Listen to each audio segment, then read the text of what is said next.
Begin by laying flat on the hoverboard and performing a series of left and right turns. Whilst laying on the board, unroll the tube to its full length in the water. Cut the motor. To begin, place your leading hand on the nose of the board. Your leading hand will be the left for a regular stance or your right for goofy stance. Maintain control of the hoverboard with your leading hand. It will try to raise above the surface of the water. Restart the motor. Place both your feet into the foot straps, rear foot first and leading foot second.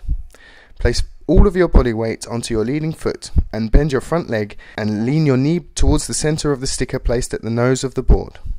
Looking directly ahead, maintain your balance and try to exit the water. You can release your leading hand once the board has exited the water. Try and keep your body and position relaxed. Try to perform a series of left and right turns.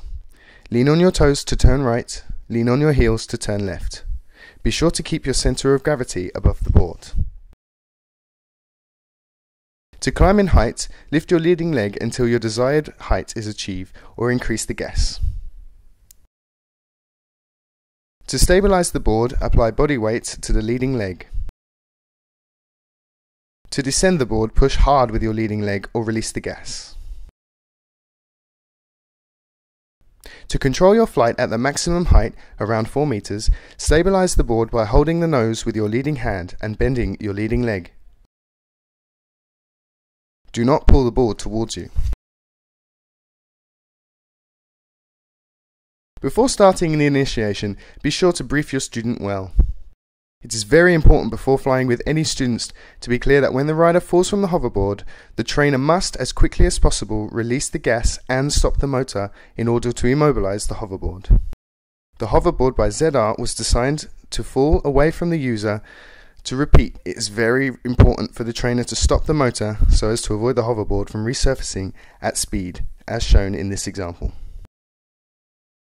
Before restarting, verify that the rider has both hands firmly on the nose of the board. Never climb above 3 meters on yours or your student's first initiation. To initiate a first-time rider, follow the steps covered before. To begin, lay flat on the hoverboard and perform a series of left and right turns.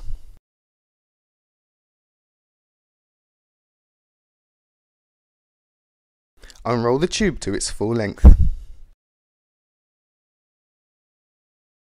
Cut the motor.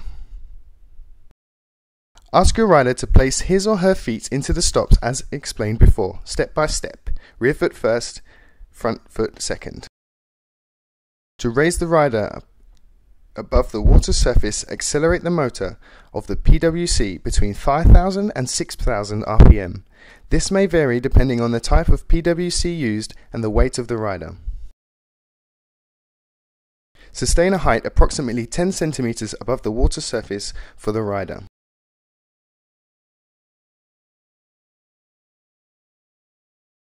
Ask your student to perform a series of left and right turns.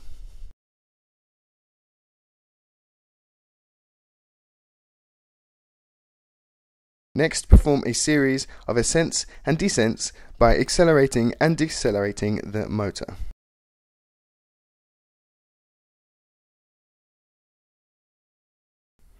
To reiterate, when a rider gains height rapidly on a hoverboard and loses control, it is essential that the trainer cuts the motor.